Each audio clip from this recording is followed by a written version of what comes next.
Est-ce que tu t'es déjà arrêté pour réfléchir à pourquoi tu désires ce que tu désires? Pourquoi tu poursuis certains objectifs, certains corps, certains modes de vie, certaines personnes, comme si ta vie en dépendait? Beaucoup d'entre nous ont appris que désirer est naturel, voire nécessaire, mais personne ne nous a appris à bien désirer. On nous a programmés pour courir après ce qui brille, pour désirer ce que les autres applaudissent, pour aspirer à ce qu'on nous a promis qui nous rendrait heureux. Et tu sais ce qui se passe? On finit par être esclaves de nos propres impulsions, agenouillés devant des désirs qui ne sont même pas nés de nous. Cette vidéo n'est pas un discours agréable. Tu n'es pas ici pour que ton ego soit caressé, mais pour te confronter à toi-même, pour commencer à voir que le désir peut être une arme à double tranchant. Il peut te traîner dans le vide ou te pousser vers ta plus grande transformation. Et c'est ce que tu vas apprendre ici, pas comment arrêter de désirer, mais comment le faire de manière consciente, puissante et cohérente avec ton véritable but. Le stoïcisme n'est pas venu nous dire de ne pas ressentir, il est venu nous apprendre à ne pas être contrôlés par ce que nous ressentons. Et désirer sans conscience est une forme subtile d'autodestruction. Mais quand tu apprends à désirer avec clarté, avec intention, avec force intérieure, tout change. Ta façon d'agir change, ta façon de voir le monde change, et toi aussi tu changes. Nous allons parler avec vérité, sans fioriture, sans excuses, où tu apprends à gouverner tes désirs, où ils te gouvernent. C'est la différence entre une vie vécue en liberté ou une vie vécue enchaînée, et c'est toi qui décides. 1. Arrête de te prosterner devant le désir. Lève-toi et provoque-le. Le désir est comme un chien sauvage. Si tu ne sais pas comment le tenir, si tu ne le domines pas, il te traîne. Peu importe ta force, si tu le laisses te tirer avec faim, tu finiras par suivre son impulsivité sans direction. Et c'est ainsi que vit la majorité, en obéissant à des désirs qui ne leur appartiennent même pas, courant après ce que quelqu'un d'autre leur a appris à vouloir, adorant des images, des récompenses et des objectifs vides comme si leur vie en dépendait. Ils ne choisissent pas, ils supplient, ils rampent pour ce qu'ils désirent comme s'ils ne valaient rien sans cela. Et ce n'est pas vivre, c'est obéir, la tête baissée. Le stoïcisme te met debout. Il te dit que le désir n'est pas un dieu auquel tu dois rendre un culte, mais un outil que tu dois apprendre à utiliser.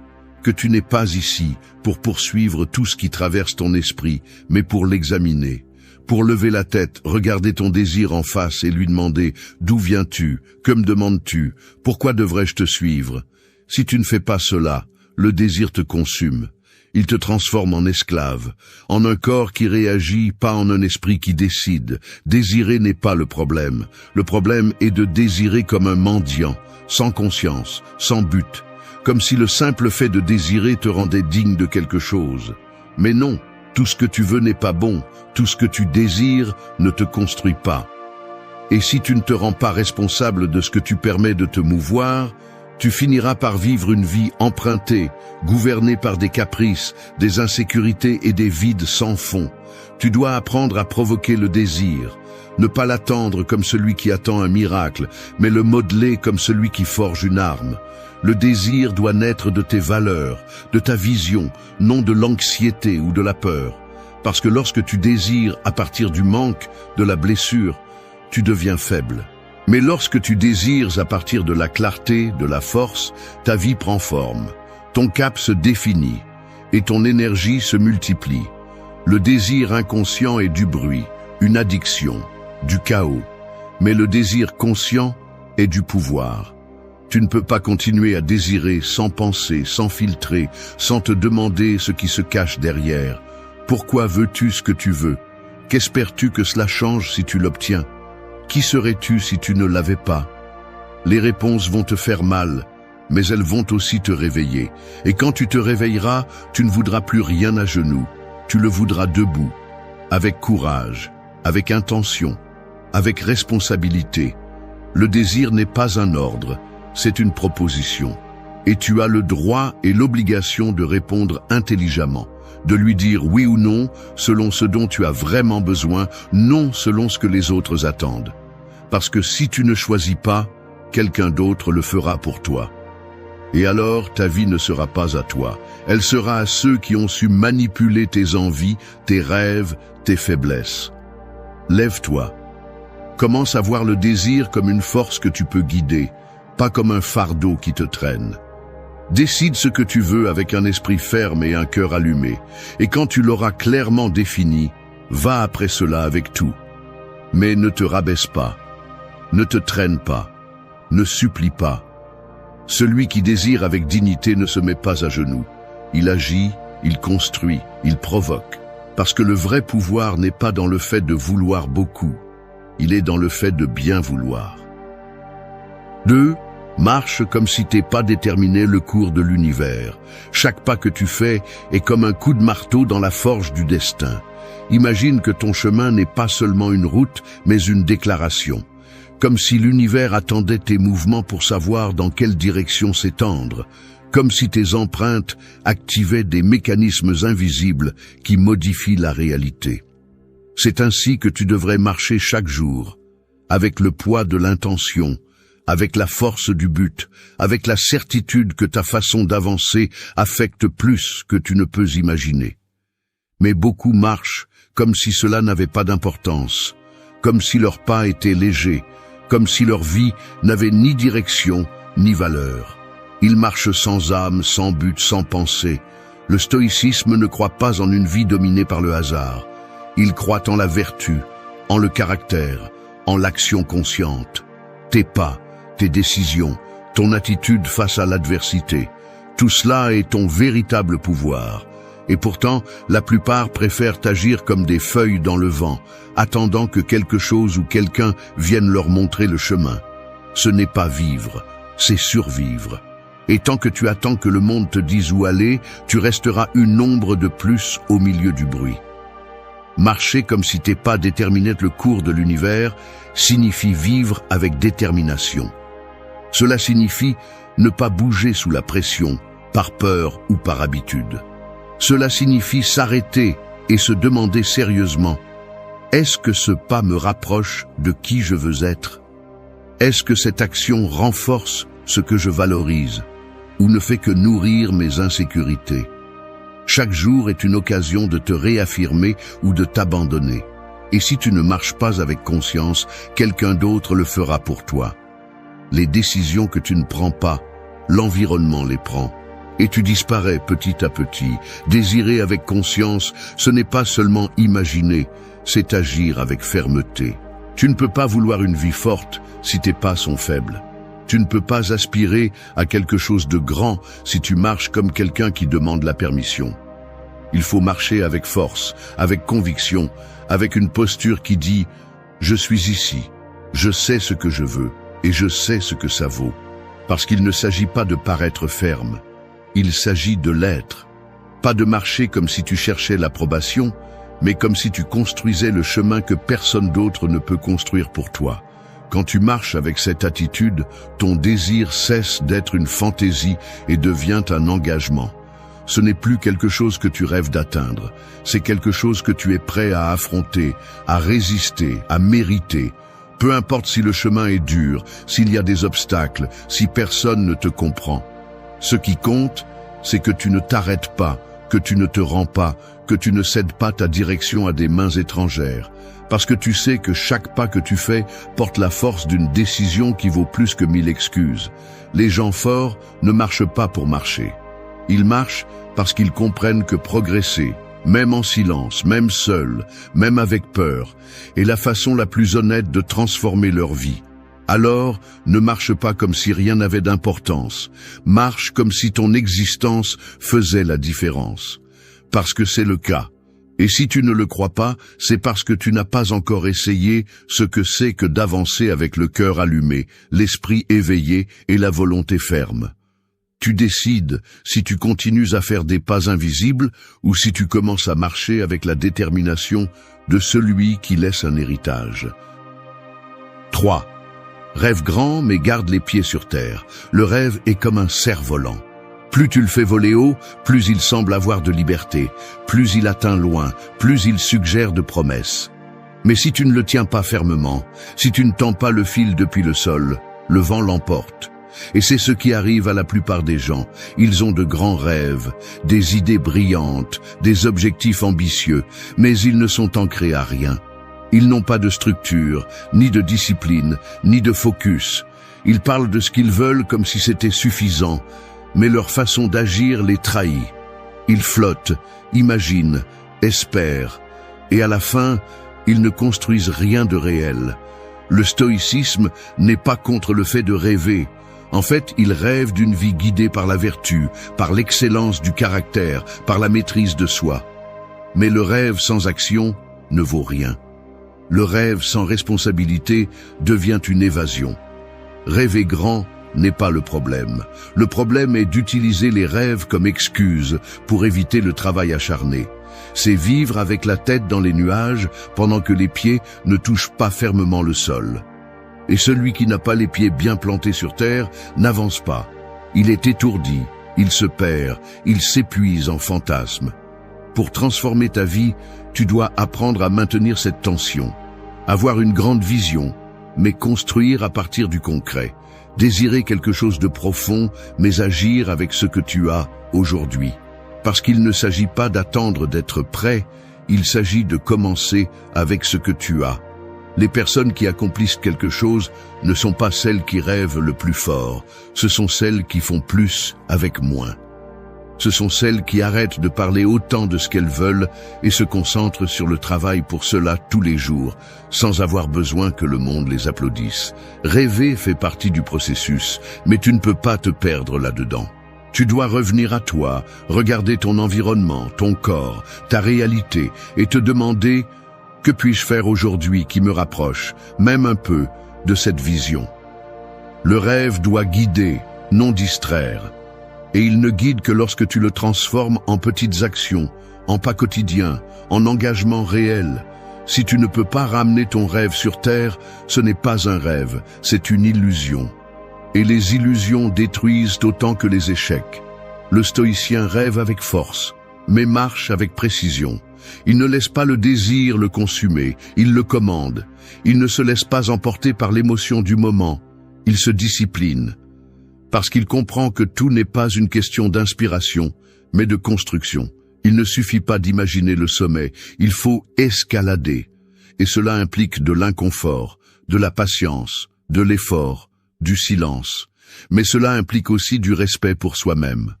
Parce que chaque fois que tu choisis d'avancer, malgré la fatigue, tu dis « Mon rêve vaut le travail qu'il nécessite ».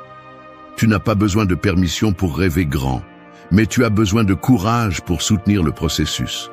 Il y a des gens qui se moquent des rêves parce qu'ils n'ont jamais été capables d'agir pour les leurs. Et il y en a d'autres qui se taisent et se consacrent à construire. Ne te trompe pas, le vrai rêveur n'est pas celui qui parle le plus. C'est celui qui fait le plus. C'est celui qui se lève tôt, celui qui tombe et se relève, celui qui travaille en silence, celui qui n'a pas besoin que personne ne croie en sa vision parce qu'il y a déjà cru lui-même.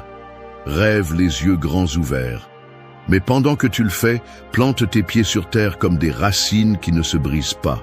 Sois ferme, sois réel, sois constant.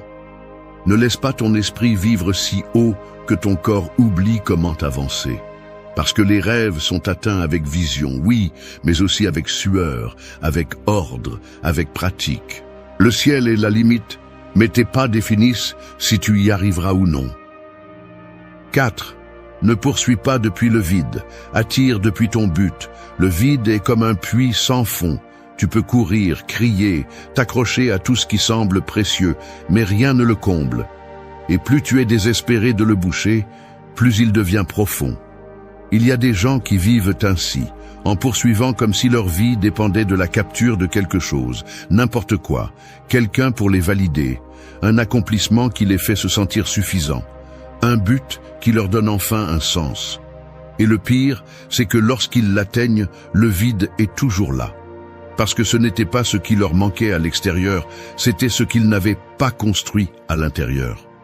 Le stoïcisme t'enseigne que tu ne dois pas courir après quoi que ce soit avec anxiété, que tout ce que tu poursuis depuis la fin émotionnelle finira par te faire du mal. Quand tu poursuis depuis le manque, tu ne choisis pas, tu te donnes. Tu n'avances pas, tu rampes. Et dans cet état, il n'y a pas de clarté, pas de force, pas de vrai pouvoir. Il n'y a que réaction, besoin, bruit.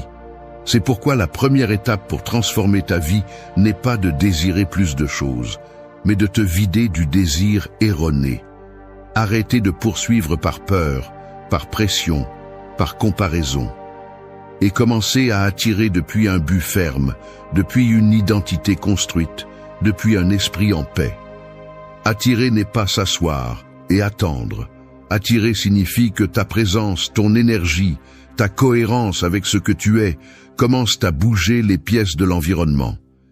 C'est quand tu n'as plus besoin de prouver quoi que ce soit, parce que ce que tu fais et comment tu le fais parlent pour toi. C'est quand tu te concentres tellement sur la croissance, sur l'avancement, sur la tenue ferme, que ce dont tu as besoin commence à tourner autour de toi. Non pas parce que l'univers a une dette envers toi, mais parce que tu as cessé de perdre du temps à courir après ce qui n'était pas à toi. Ne poursuis pas depuis le vide, parce que le vide n'a pas de fond. Tout ce que tu mets là-dedans va se perdre, et toi aussi. En revanche, lorsque tu te connectes à un but réel, tes décisions changent. Tu n'acceptes plus n'importe quoi. Tu n'as plus besoin d'applaudissements. Tu ne bouges plus par peur du rejet. Tu commences à attirer des situations, des personnes et des chemins qui sont alignés avec ce que tu es vraiment. Pas ce que les autres veulent que tu sois, mais ce que tu as choisi d'être. Vivre depuis le but te donne du pouvoir. Il te fait marcher plus droit, parler avec plus de vérité, agir avec plus de fermeté. Parce que tu sais pourquoi tu fais ce que tu fais. Et cela, dans un monde plein de gens qui courent sans but, te rend différent. Ça te rend solide. Tu n'as pas besoin de crier ce que tu vaux, ça se voit. Tu n'as pas besoin de courir après tout. Tu sais choisir. Tu n'es pas désespéré de remplir des espaces, tu es concentré sur l'expansion de ta capacité à créer. Poursuis depuis le vide et tu perdras de l'énergie. Attire depuis ton but et tu deviendras un aimant. Le stoïcien comprend qu'il ne peut pas tout contrôler, mais il peut contrôler son focus. Et si ton focus est sur l'essentiel, sur le vrai, sur ce qui vaut vraiment, alors tout le reste cesse d'être une obsession. Le désir n'est plus une chaîne, c'est une boussole. Et tu marches sans peur, parce que tu ne fuis plus toi-même. Si tu veux changer ta vie, arrête de poursuivre comme celui qui cherche de l'air. Respire, arrête-toi, connecte-toi avec ton centre, demande-toi ce que tu fais, pourquoi tu le fais, et si cela reflète ce que tu veux construire. La réponse peut faire mal, mais elle peut aussi te libérer.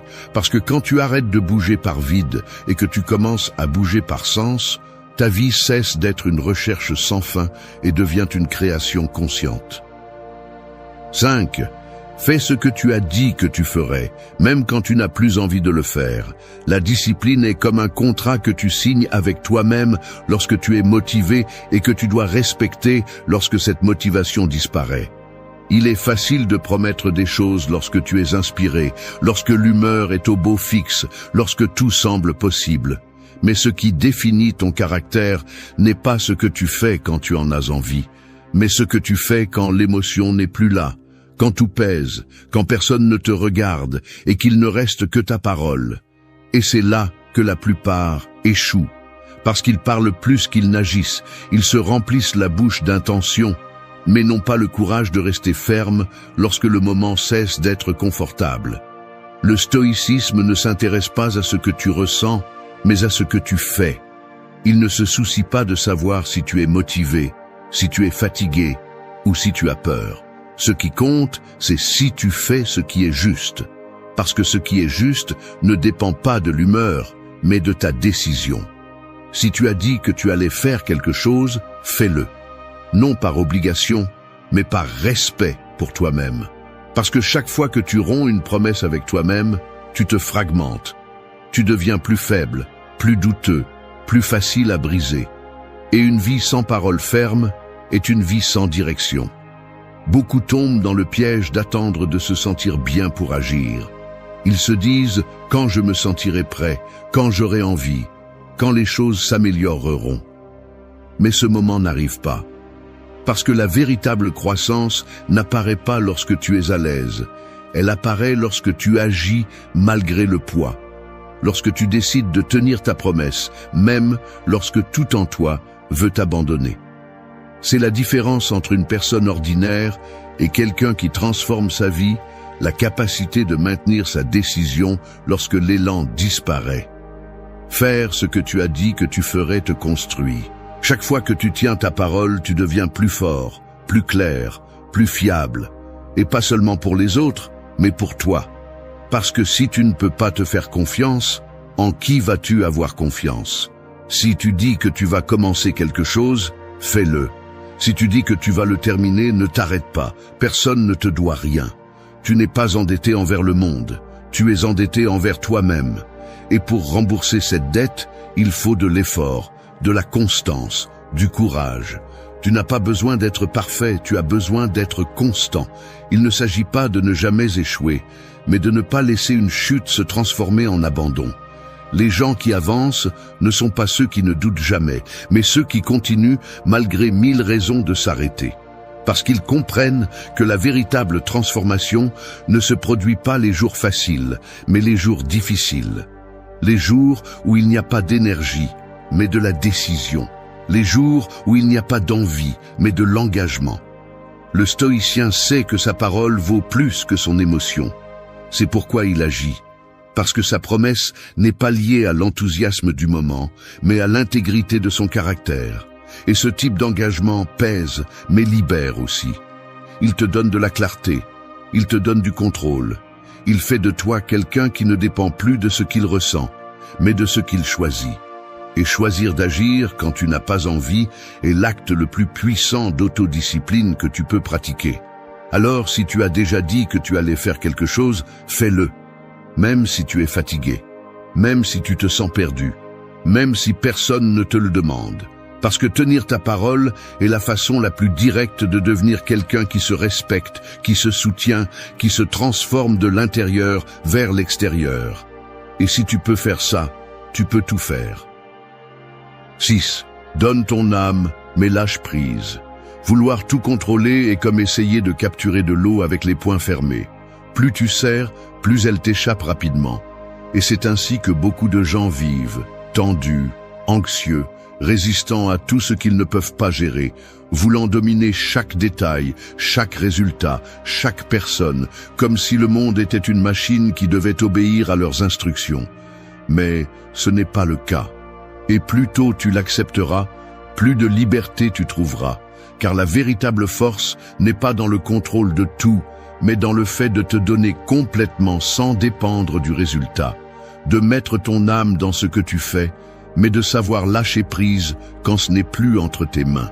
Le stoïcisme ne te dit pas de devenir passif, il te dit d'agir avec excellence, avec tout ce que tu as, mais de ne pas t'obséder avec ce que tu ne peux pas contrôler. Car c'est là le poison, l'attachement au résultat. Quand tu fais quelque chose en espérant que tout se passe comme tu le veux, tu attaches ta paix à quelque chose d'externe. Tu transformes ton effort en un pari dangereux. Et si cela ne se passe pas comme prévu, tu te brises. Mais si tu donnes le meilleur de toi-même, si tu mets toute ton énergie, ton attention et ton cœur dans ce que tu fais, et que tu lâches ensuite le résultat, tu vis avec un véritable pouvoir. Parce que tu as tout donné sans te détruire pour ce qui t'échappe. Il ne s'agit pas de se rendre, il s'agit de comprendre les limites, de savoir jusqu'où va ta responsabilité et où commence la vie. Il y a des choses qui dépendent de toi, ton attitude, ton engagement, ton travail quotidien, ton intention, et il y a des choses qui ne dépendent pas de toi, la réaction des autres, les changements de l'environnement, le temps, la chance.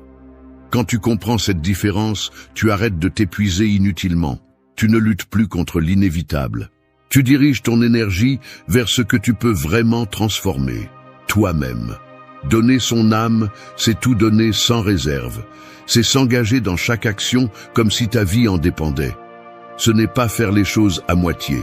C'est se lever avec un but, parler avec vérité, travailler avec intensité. Mais lâcher prise, c'est ne pas permettre que ton bien-être émotionnel dépende de si les choses se passent exactement comme tu l'as imaginé. C'est avoir l'humilité d'accepter que la vie a son rythme, ses leçons, ses courbes, et que ce qui semble aujourd'hui une erreur peut se révéler demain comme la meilleure direction possible. Le contrôle absolu est une illusion dangereuse. Croire que tu peux tout gérer est une forme de peur déguisée. Parce que tu ne veux pas que rien ne sorte du plan. Tu ne veux pas échouer, tu ne veux pas souffrir, tu ne veux pas perdre. Mais dans cette nécessité désespérée d'éviter le chaos, tu évites de vivre. Parce que tout ce qui a de la valeur implique un risque. Et tout risque implique de lâcher prise. Cela peut être de l'orgueil, cela peut être une attente, cela peut être de la sécurité. Mais si tu ne lâches pas, tu n'avances pas. Et si tu n'avances pas, tu ne grandis pas. Le stoïcien agit avec intensité, mais ne se laisse pas emporter par ce qui ne dépend pas de lui. Il se donne, mais ne s'asservit pas au résultat. Il sait que sa valeur réside dans l'effort, pas dans l'applaudissement. Que son but est de faire ce qui est juste, pas de contrôler chaque conséquence. Parce qu'au final, la seule chose que tu possèdes vraiment est ton intention et ton action. Tout le reste fait partie du flux de la vie et apprendre à couler sans se rendre est une forme suprême de force. Fais ce que tu as à faire de tout ton cœur. Mais quand le moment viendra, lâche prise. Fais confiance. Respire. Parce que tu n'es pas ici pour dominer le monde. Tu es ici pour donner le meilleur de toi et apprendre à vivre avec ce qui vient. 7. Fais de la douleur ta forge. Transforme chaque blessure en feu. La douleur est comme le feu d'une forge. Elle peut te détruire si tu essaies seulement de lui échapper, si tu l'ignores, si tu l'affrontes avec faiblesse. Mais si tu décides de l'affronter avec courage, si tu apprends à tenir bon dans ces flammes sans te briser, alors elle te façonne, te trempe, te transforme. Tout comme le métal a besoin de chaleur extrême pour devenir fort, tu as aussi besoin de passer par des moments inconfortables, défiants, voire insupportables, pour devenir quelqu'un de solide. Il ne s'agit pas de romantiser la souffrance, il s'agit de cesser de la craindre, parce que tant que tu continues à voir la douleur comme un ennemi, tu vivras sur la défensive, évitant les risques, gelé dans ta zone de confort. Le stoïcisme ne t'a jamais promis une vie sans douleur. Ce qu'il t'offre, c'est une façon de vivre qui ne dépend pas de ce qui se passe à l'extérieur, mais de ce que tu cultives à l'intérieur. Tu ne peux pas empêcher la vie de te frapper. Tu vas souffrir de perdre, tu vas souffrir d'échouer, tu vas souffrir d'être rejeté, tu vas souffrir quand les choses ne se passent pas comme tu l'espérais. Mais là, au milieu de tout cela, c'est là que se présente l'opportunité. La blessure n'est pas là pour que tu te lamentes éternellement. Elle est là pour que tu te réveilles, pour que tu te demandes qui tu es quand les choses tournent mal, pour que tu découvres à quel point quelqu'un peut devenir fort lorsqu'il n'a plus d'excuses. Fais de la douleur ta forge, utilise-la, brûle-toi si nécessaire, mais que cette brûlure laisse une marque de décision, pas de défaite. Parce qu'il y a des gens qui se brisent face à la douleur et d'autres qui se reconstruisent à partir d'elle. La différence n'est pas la douleur en soi, c'est l'attitude. C'est la façon dont tu choisis de l'interpréter. Tu peux l'utiliser comme excuse pour t'arrêter ou comme énergie pour avancer avec plus de force. Et cela ne dépend que de toi. Personne d'autre ne peut transformer ta blessure. Personne ne viendra te sauver. Ce travail est le tien. Je ne te dis pas de ne pas avoir mal. C'est bien d'avoir mal. C'est bien de pleurer, de te frustrer, de te sentir perdu. Mais ne reste pas là. Ne t'habitue pas au rôle de victime. Parce que si tu te complais dans la douleur sans rien apprendre, tu ne fais que prolonger le mal. En revanche, si tu prends cette douleur, que tu la regardes en face, que tu la comprends et que tu la transformes en élan, alors tu grandis, tu te réveilles, tu arrêtes de réagir et tu commences à prendre le contrôle. Le stoïcien ne cherche pas la douleur, mais il ne la rejette pas non plus quand elle arrive. Il l'étudie, il la transforme, parce qu'il sait que tout ce qu'il dérange a quelque chose à lui apprendre. Que chaque blessure, aussi injuste qu'elle puisse paraître, peut être utilisée comme une source de pouvoir si elle est interprétée avec sagesse. La question n'est pas de savoir si tu vas souffrir. La question est de savoir ce que tu vas faire de cette souffrance. Vas-tu la transformer en excuse ou vas-tu la transformer en force? Ne fuis pas la douleur. Embrasse ce que tu as à vivre et transforme-le en partie de ton histoire. Mais pas comme une marque de défaite, mais comme le moment où tu as décidé d'arrêter de te traîner et de commencer à marcher avec du feu dans la poitrine. Les personnes les plus fortes ne sont pas celles qui ont vécu sans douleur, ce sont celles qui ont appris à ne pas laisser la douleur les définir. Et tu peux être l'un d'eux. Tu as juste à choisir d'utiliser tes blessures comme du bois pour ton feu. 8. Crée du silence en toi. C'est là que les véritables ordres sont entendus. L'esprit est comme une ville à l'heure de pointe. Bruit, précipitation, voix qui se croisent, alarmes qui sonnent, pensées qui ne s'arrêtent pas. Dans ce chaos, essayer d'écouter ce qui compte vraiment est comme chercher une aiguille sur un champ de bataille. Et pourtant, c'est ce que beaucoup de gens font.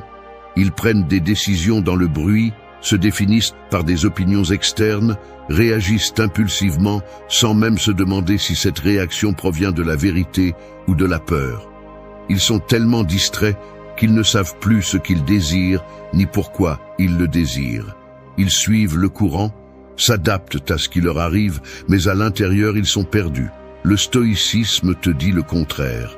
Arrête-toi, écoute, ferme le bruit du monde, mais surtout le bruit en toi. Car ce n'est que dans le silence qu'il est possible de penser clairement, de choisir fermement, d'agir avec sagesse. Le silence n'est pas vide, c'est une direction.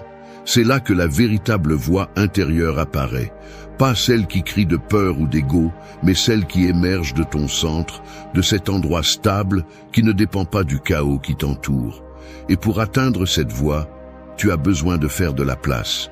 Tu as besoin d'apprendre à déconnecter le bruit constant du devoir, du jugement, de l'anxiété, du « qu'en dira-t-on », du « je devrais en faire plus ».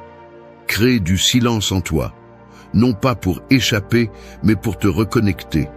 Car s'il n'y a pas de pause, il n'y a pas de conscience. Et sans conscience, ce que tu fais n'est que répétition. Répéter ce qu'on t'a appris, ce que tu as vu chez les autres, ce que tu crois que tu devrais vouloir. Mais tu n'es pas toi, tu réagis, tu es programmé. Et vivre ainsi, c'est renoncer à ta liberté. La vraie liberté n'est pas de faire ce que tu veux quand tu veux.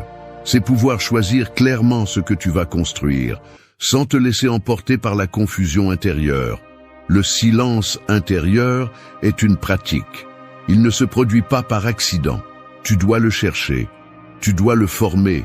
Je ne parle pas de t'asseoir en position de lotus, je parle d'apprendre à ne pas réagir immédiatement, d'observer ce que tu ressens sans agir impulsivement, d'apprendre à être avec toi-même sans distraction, sans besoin de validation, sans peur de ce que tu vas trouver à l'intérieur.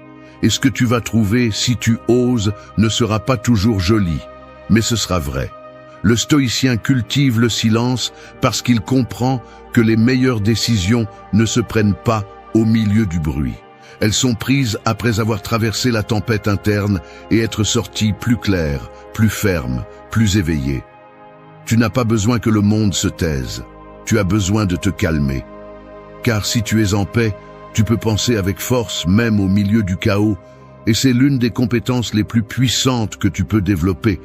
La sérénité sous pression, la clarté dans l'incertitude, la fermeté quand tout tremble. Tu ne peux pas guider ta vie si tu ne t'écoutes pas. Tu ne peux pas agir avec un but si tu ne fais que réagir à ce qui arrive. Alors, arrête-toi, arrête, fais silence et écoute ce qui se trouve derrière le bruit. Qu'est-ce que ta conscience te demande? Qu'est-ce que ton âme te crie depuis longtemps mais que tu n'as pas voulu écouter? Cette voix est celle que tu dois suivre, pas celle de la peur, pas celle de la comparaison, pas celle du passé, seulement celle-là, la plus honnête, la plus ferme, la plus tienne. Car au final, celui qui ne s'écoute pas lui-même finit par obéir à tous les autres. Et si tu veux vraiment transformer ta vie, tu vas devoir apprendre à vivre de l'intérieur, avec les pieds sur terre, l'esprit au calme et le cœur en ordre. As-tu déjà eu l'impression d'être coincé dans une boucle qui semble ne jamais finir? Comme si, peu importe combien tu voulais avancer, une partie de toi te tirait vers les mêmes erreurs, les mêmes décisions stupides, la même histoire répétée encore et encore. C'est frustrant, c'est humiliant, et parfois on a l'impression d'être condamné à une peine auto-imposée dont il n'y a pas d'échappatoire. Mais la vérité est que tu n'es pas maudit. Tu n'es pas condamné à revivre les mêmes échecs. Tu es endormi, en pilote automatique, enchaîné à des habitudes, des peurs et des pensées que tu as laissé prendre le contrôle. Briser ce cycle n'est pas une question de chance ou de magie. C'est une décision brutalement consciente. C'est la guerre contre ton ancienne version. C'est la naissance d'une nouvelle vie forgée par l'action, la responsabilité et le courage. Aujourd'hui, nous ne sommes pas ici pour embellir la réalité ou pour te dire que tout va changer si tu le souhaites simplement. Nous sommes ici pour aller droit au but, pour parler clairement, pour te donner des outils pratiques basés sur la philosophie stoïcienne, une philosophie forgée dans l'adversité et la discipline. Parce que changer n'est pas confortable, n'est pas rapide et n'est pas facile. Changer est douloureux, mais c'est cette douleur qui libère. Dans cette vidéo, nous allons arracher à la racine le poison qui te maintient stagnant. Nous allons parler de 8 leçons qui, si tu as la force de volonté pour les appliquer, vont changer ta vie de l'intérieur. Il ne s'agit pas d'inspiration momentanée, il s'agit d'action quotidienne, de discipline féroce, d'arrêter de te trahir toi-même. Donc, si tu en as marre de trébucher sur la même pierre et que tu veux briser le cycle une bonne fois pour toutes, reste, parce que ce n'est pas un message pour ceux qui cherchent des excuses. C'est un appel à ceux qui sont prêts à se battre pour leur propre vie. 1. Brise le un jour, agisse aujourd'hui. Imagine-toi assis sur un quai vide, attendant un train qui n'a jamais été programmé pour arriver. C'est ainsi que la plupart des gens vivent. Assis, rêvant d'un un jour qui est en réalité un élégant mensonge pour déguiser la lâcheté d'agir maintenant. C'est confortable, c'est sûr, mais c'est aussi un cimetière de rêves, de talents et de vie qui aurait pu être extraordinaire. La plus grande erreur que tu commets n'est pas d'échouer. La plus grande erreur est de rester immobile, pensant que demain, par magie, tu auras plus de courage, plus d'envie, plus de temps, plus de ressources ou plus de clarté. Cela n'arrivera jamais. Demain, tu seras la même personne que tu es aujourd'hui. Seulement plus frustré, plus chargé d'excuses et plus enfoncé dans le marais de l'inaction. Si tu ne brises pas le sort du « un jour », tu arriveras à la vieillesse en te demandant à quel moment la vie t'a glissé entre les doigts. La philosophie stoïcienne le rend clair. Le temps est la seule chose qui nous appartient vraiment. Et pourtant, nous sommes experts à le gaspiller comme si nous avions une réserve infinie. Pendant que nous remettons à plus tard, la vie passe, disait Sénèque, et elle passe comme une tempête qui ne te prévient pas quand elle va tout balayer. Chaque minute que tu procrastines est une brique de plus dans le mur qui te sépare de la vie que tu pourrais être en train de construire. Rompre avec le « un jour » est une déclaration de guerre contre la partie la plus faible de toi-même. Cette partie confortable, craintive et accro aux excuses.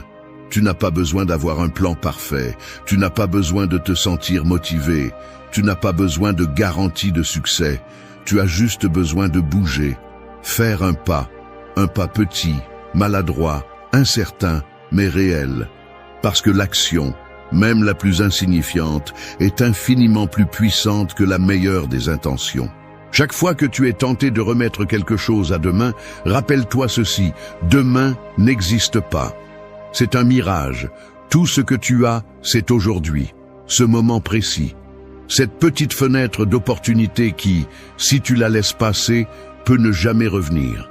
Alors fais-le mal, fais-le avec peur, fais-le sans savoir si ça marchera, mais fais-le. Parce que la vie récompense ceux qui osent, pas ceux qui attendent de se sentir prêts. Quand tu bouges, même d'un millimètre, tu brises le sort. Tu cesses d'être l'esclave de tes pensées et tu deviens l'architecte de ton destin. Agir aujourd'hui ne garantit pas que tout sera parfait, mais garantis que tu ne resteras pas coincé au même endroit, regardant la vie des autres avancer pendant que la tienne pourrit dans les excuses. Alors, fais-toi une faveur. Tue-le un jour avant qu'il ne tue tes rêves. Lève-toi maintenant, pas plus tard. Commence maintenant, pas demain. Avec ce que tu as, où tu es, comme tu peux. Et comprends ceci, personne ne viendra te sauver. Personne ne fera le travail à ta place. Personne ne vivra la vie qui te revient de vivre. Le train que tu attends n'existe pas. Ou tu marches, ou tu restes là pour toujours. Le choix est brutalement simple. 2. Affronte tes erreurs sans excuse. Imagine-toi en train de marcher dans une forêt dense, pleine de broussailles, où chaque fois que tu trébuches, au lieu de te relever, tu te mets à justifier pourquoi tu es tombé. Petit à petit, sans t'en rendre compte, les racines s'emmêlent dans tes jambes, les branches s'accrochent à tes bras et la boue te recouvre jusqu'aux épaules. C'est ce qui se passe lorsque tu préfères t'excuser plutôt que d'accepter tes erreurs.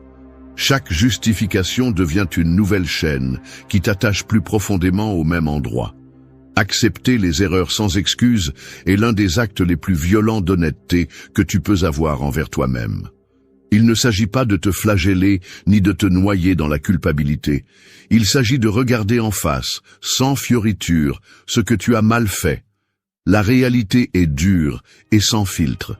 Tu es tombé parce que tu as commis une erreur, parce que tu as été négligent, parce que tu as agi sans réfléchir ou parce que tu as manqué de courage pour faire ce qui était juste. Tu n'as pas besoin de chercher un ennemi externe. Tu n'as pas besoin d'inventer une histoire pour protéger ton ego blessé. Tu as besoin d'assumer, d'apprendre et de continuer. Dans la philosophie stoïcienne, il n'y a pas de place pour le victimisme. Épictète disait que ce ne sont pas les choses qui nous affectent, mais l'opinion que nous avons d'elles. Tes erreurs ne te définissent pas, mais ta réaction face à elles le fait. Si chaque fois que tu échoues, tu préfères inventer des excuses, tu choisis volontairement de rester faible. En revanche, si tu vois chaque erreur comme un maître brutal, alors chaque chute sera une marche de plus vers ta force intérieure. Quand tu affrontes tes erreurs sans excuse, tu détruis cette voix interne lâche qui cherche toujours à blâmer les autres, les circonstances, le destin ou la malchance. Tu cesses d'être une victime passive et tu deviens un guerrier actif de ta propre vie. La douleur d'accepter tes erreurs brûle, oui, mais ce feu forge le caractère, trempe ton esprit et durcit ta volonté. La prochaine fois que tu échoueras, assume ta responsabilité à 100%.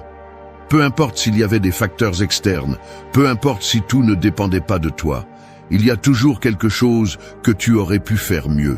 Trouve cette partie, embrasse-la sans te justifier et apprends d'elle. Chaque erreur est un miroir qui te montre sur quoi tu dois travailler, sur quoi tu dois te durcir, sur quoi tu dois évoluer. T'excuser est une trahison silencieuse à ton potentiel. C'est te dire à toi-même que tu n'es pas capable de changer, que tu es condamné à répéter les mêmes erreurs encore et encore. En revanche, assumer tes erreurs sans anesthésie te donne le contrôle. Et quand tu as le contrôle sur toi-même, tu as le pouvoir de transformer n'importe quelle circonstance, aussi dure soit-elle.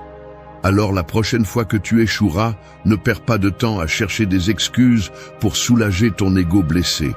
Regarde ton erreur en face, sans cligner des yeux.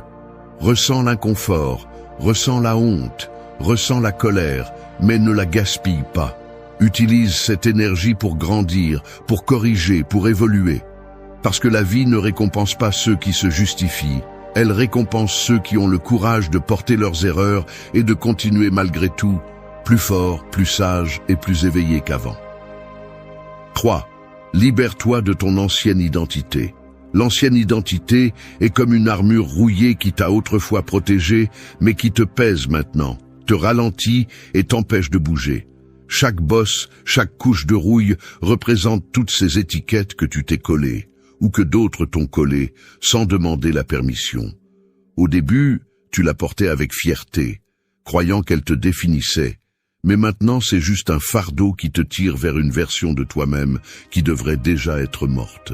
Le problème est que la plupart préfèrent porter cette armure toute leur vie plutôt que de faire face à la vulnérabilité de l'enlever. Nous préférons nous dire « je suis comme ça, j'ai toujours été comme ça, je ne peux pas changer », comme si nos caractéristiques étaient une condamnation écrite dans la pierre. C'est l'un des plus grands mensonges que tu peux te raconter. Tu n'es pas tes erreurs, tu n'es pas tes peurs, tu n'es pas les étiquettes qu'on t'a imposées. Tu es la somme des actions que tu choisis chaque jour. Et si tu veux briser le cycle de répétition des mêmes erreurs, tu dois te débarrasser de cette vieille peau.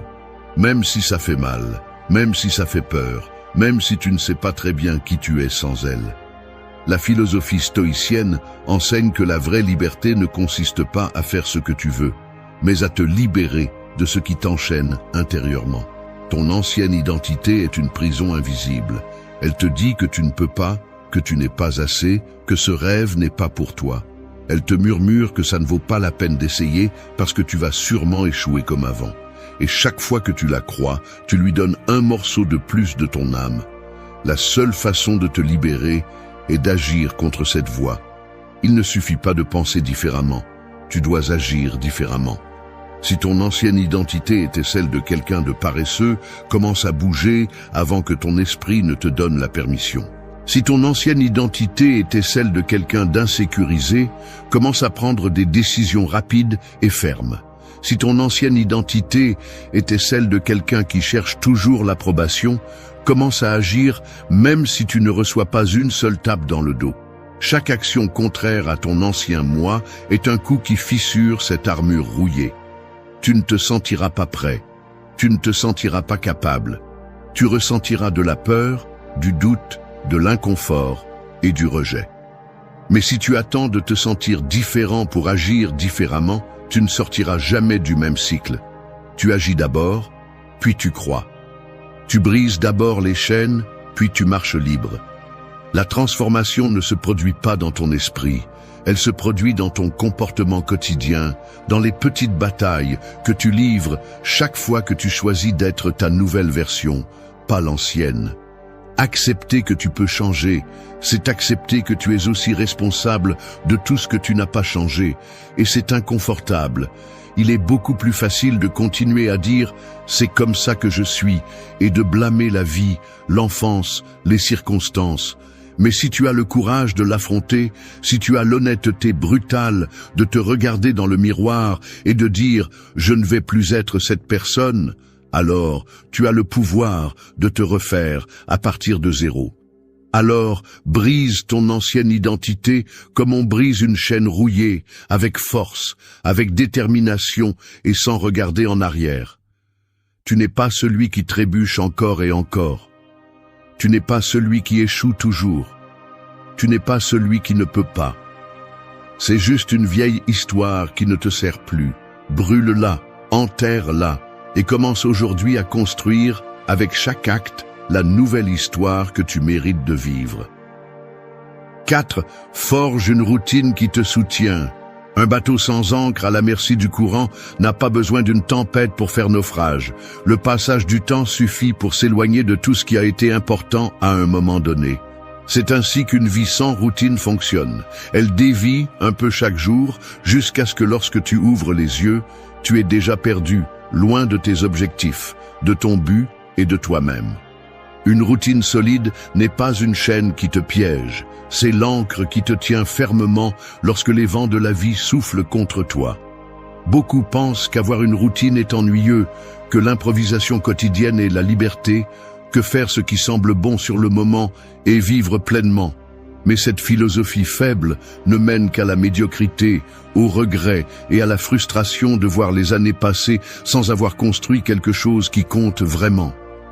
La routine est le terrain d'entraînement où tu forges ton caractère, où tu renforces ton esprit et où tu sèmes, pas à pas, la vie que tu veux vivre. Ce n'est pas négociable, cela ne dépend pas de si tu as envie ou non. Ce n'est pas quelque chose que tu fais seulement quand tout est parfait. C'est un pacte d'honneur avec toi-même.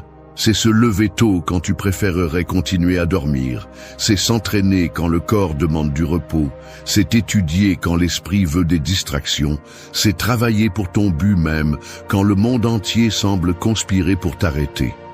La philosophie stoïcienne enseigne que la maîtrise de soi est la liberté suprême. Une routine bien structurée est le véhicule qui te mène directement à cette liberté.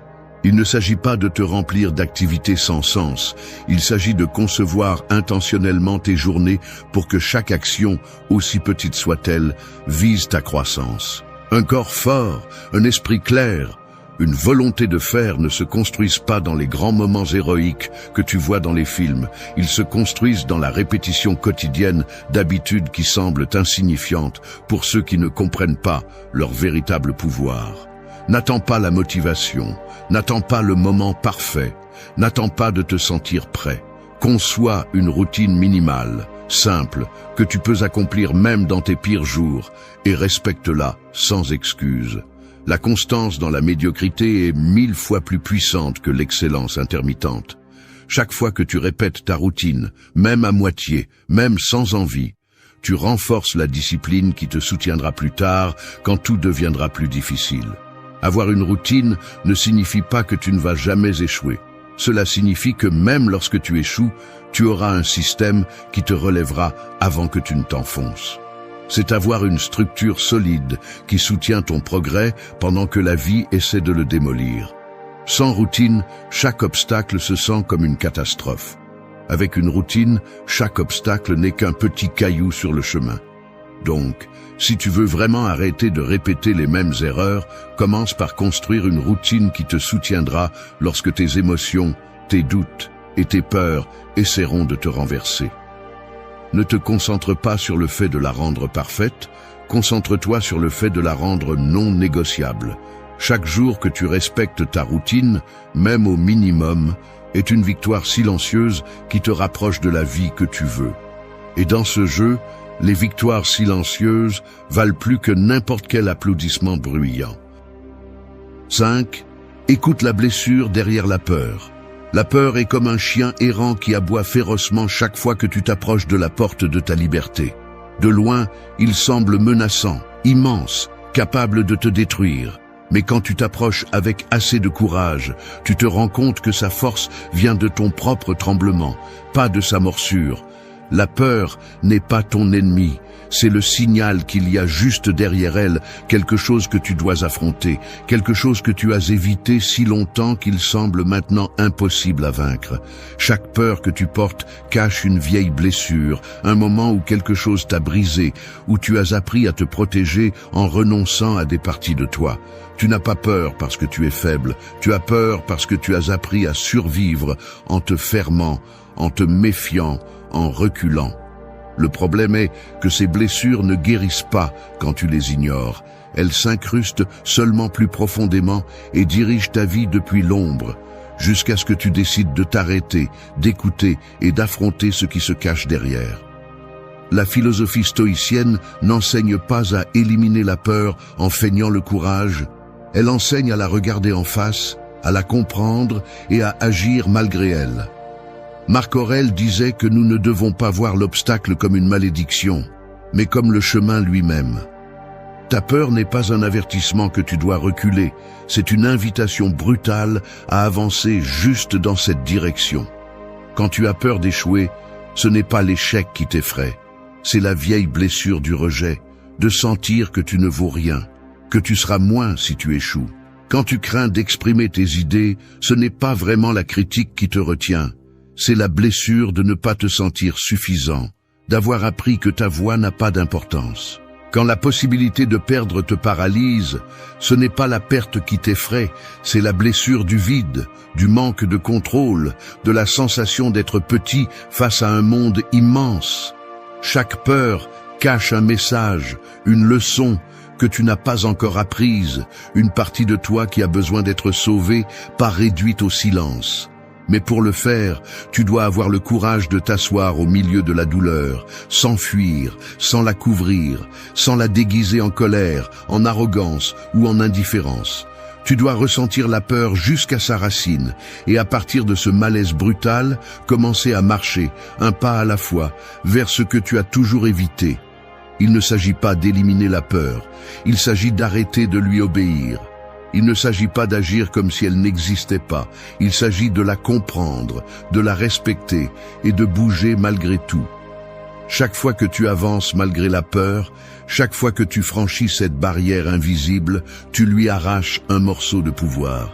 Chaque petit acte de courage construit en toi une nouvelle narration. Non pas celle de celui qui fuit, mais celle de celui qui affronte et conquiert. Écouter la blessure derrière la peur n'est pas un acte de faiblesse, c'est le début d'une force réelle, profonde, consciente. Parce que seul celui qui comprend sa peur peut la transcender.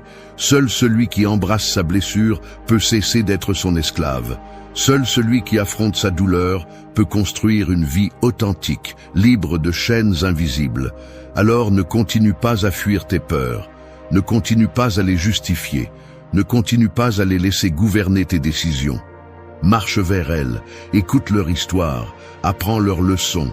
Et ensuite, la tête haute, franchis la porte qu'on t'a dit si longtemps que tu ne pouvais pas franchir. 6. Abattez la pensée défaitiste. La pensée défaitiste est comme une termite silencieuse qui s'infiltre dans les fondations de votre esprit. Elle ne démolit pas la maison d'un seul coup. Elle ne fait pas de bruit. Elle n'émet pas d'avertissement. Elle ronge, simplement affaiblit, use, jusqu'à ce qu'un jour tout s'effondre et que vous ne compreniez même pas à quel moment vous avez perdu la bataille. Ce n'est pas une grande défaite qui détruit votre vie, ce sont les petites redditions quotidiennes, les idées répétées en silence qui, sans que vous vous en rendiez compte, vous convainquent que vous ne pouvez pas, que vous ne valez rien, qu'il ne vaut pas la peine d'essayer. Chaque fois que vous répétez dans votre tête que vous n'êtes pas capable, que vous ne changerez jamais, que tout effort est inutile, vous nourrissez cette termite. Chaque pensée négative, chaque phrase d'autodestruction est un clou de plus dans le cercueil de la vie que vous auriez pu construire. Vous n'avez pas besoin d'un ennemi extérieur pour échouer. Il suffit que vous laissiez vos pensées pourrir dans la résignation. La philosophie stoïcienne enseigne que ce ne sont pas les faits qui nous détruisent, mais l'interprétation que nous en faisons. Une chute ne signifie pas la fin, une erreur ne signifie pas que vous êtes inutile, une défaite ne signifie pas que vous êtes destiné à perdre toujours. Cela signifie seulement cela, une chute, une erreur, une défaite ponctuelle, rien de plus. Ce qui importe n'est pas ce qui se passe, mais ce que vous décidez de penser de ce qui se passe. La pensée défaitiste est un choix, même si cela ne semble pas être le cas au début. C'est une habitude mentale qui s'est enracinée parce qu'à un moment donné, vous avez décidé de la laisser entrer et vous n'avez pas eu le courage de l'expulser. Mais tout comme elle a été nourrie, elle peut être détruite. Ce n'est pas facile, ce n'est pas rapide, ce n'est pas indolore, mais c'est possible. Chaque fois qu'une pensée défaitiste se présente à votre esprit, vous devez la traiter comme vous traiteriez un voleur dans votre maison. Ne pas dialoguer, ne pas négocier, ne pas lui permettre de s'installer. Vous devez la confronter, la questionner, l'expulser avec force. Est-ce vraiment vrai que vous ne pouvez pas changer? Est-ce vraiment vrai que vous allez toujours échouer? Est-ce vraiment vrai que cela ne vaut pas la peine de continuer? Ou ne sont-ce que des excuses déguisées en certitude? Chaque fois que vous lui faites face, vous l'affaiblissez. Chaque fois que vous la laissez passer sans la combattre, vous la renforcez. Vous devez endurcir votre esprit comme un guerrier endurcit son corps sur le champ de bataille. Pas avec de beaux discours, pas avec des phrases motivantes vides, mais avec des faits. Chaque petite victoire quotidienne, chaque bonne décision prise au milieu du doute, chaque action courageuse réalisée au milieu de la peur, est un coup direct contre cette mentalité défaitiste. La pensée défaitiste ne se combat pas en pensant positivement, elle se combat en agissant contre elle, en faisant ce que vous avez dit que vous ne pouviez pas faire, en vous relevant après la chute, en essayant encore une fois lorsque votre esprit crie que vous devez abandonner, en construisant, brique par brique, la preuve que vous n'êtes pas cette version faible que vos pensées ont voulu vous imposer. Alors commencez aujourd'hui, n'attendez pas de vous sentir fort pour agir. Agissez maintenant depuis la faiblesse, depuis la peur, depuis le doute.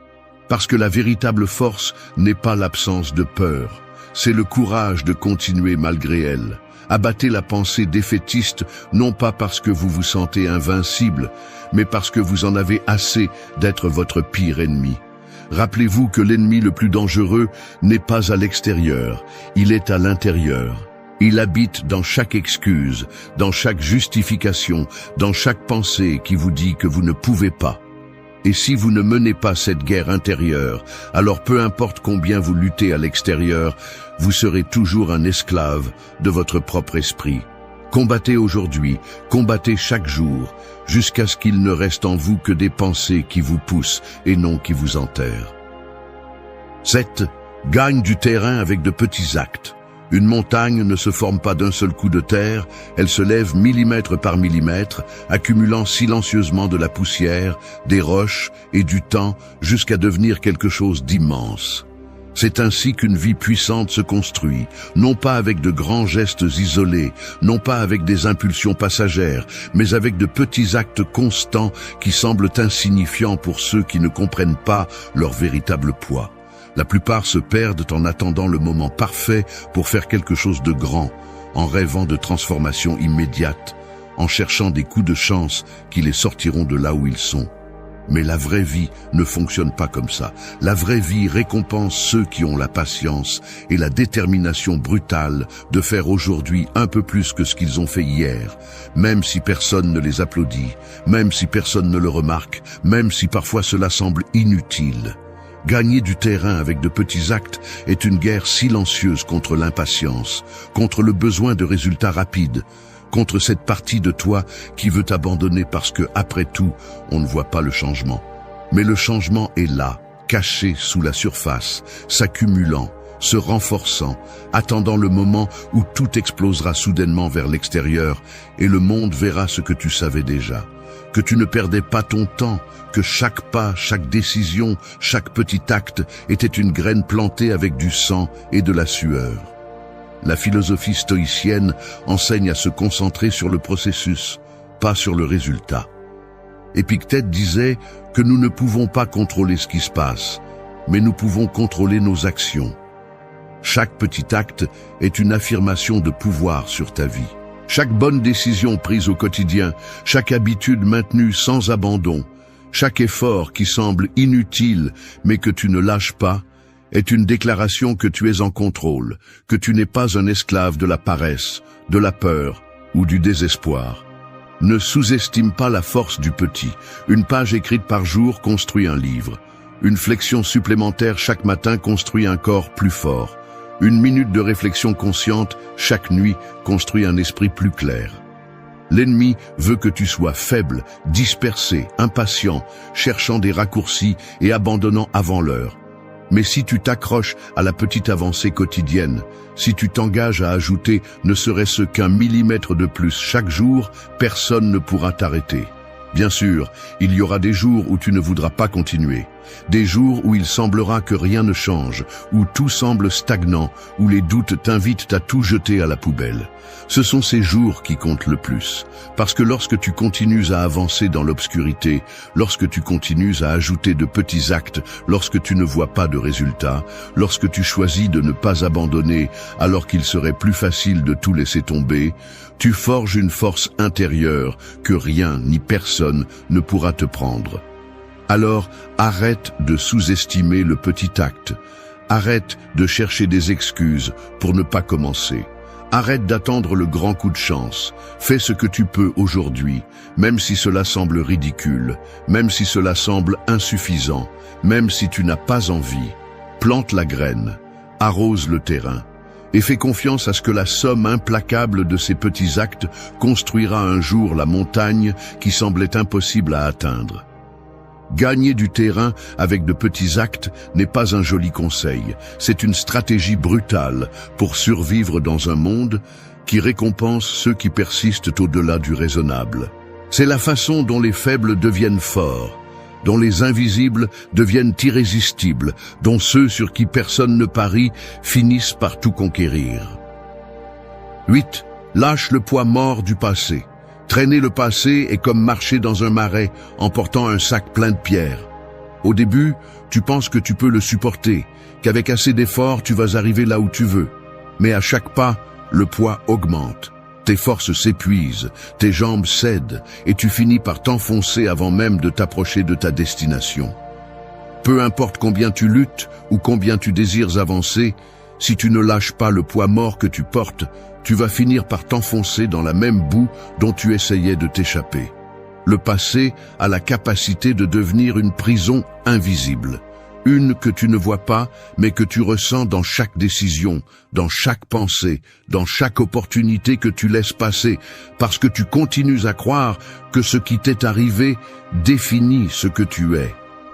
Erreur, trahison, échec, perte, humiliation, blessure que tu n'as jamais fini de fermer, tout cela peut devenir un fardeau que tu traînes jour après jour sans même t'en rendre compte. Et le pire, c'est que personne ne peut voir ce fardeau, sauf toi. C'est toi qui décides de t'y accrocher. C'est toi qui choisis, consciemment ou inconsciemment, de continuer à lui donner du pouvoir sur ta vie. La philosophie stoïcienne enseigne que ce qui s'est passé n'est plus sous ton contrôle, qu'il n'a pas de sens de lutter contre ce qui a déjà été, que la véritable sagesse consiste à accepter ce qui ne peut pas être changé et à concentrer toute ton énergie sur ce qui dépend de toi, le présent. Chaque minute que tu passes à revivre de vieilles blessures est une minute volée à la vie que tu pourrais être en train de construire maintenant. Tu ne peux pas réécrire le passé, mais tu peux écrire un présent si fort que le passé perd son pouvoir.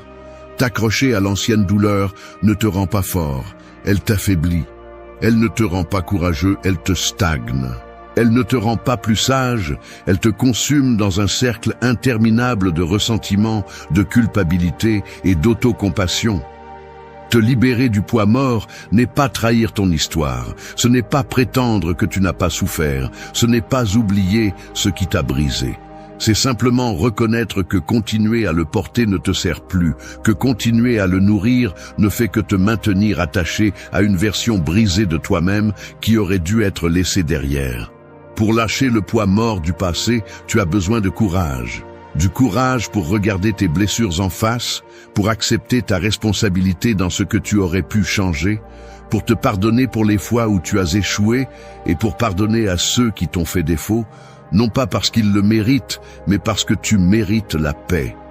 Le pardon n'est pas un cadeau que tu fais à l'autre, c'est une libération que tu te donnes à toi-même. Tu dois décider que ta vie à partir de maintenant ne sera pas une répétition infinie des mêmes histoires de douleur.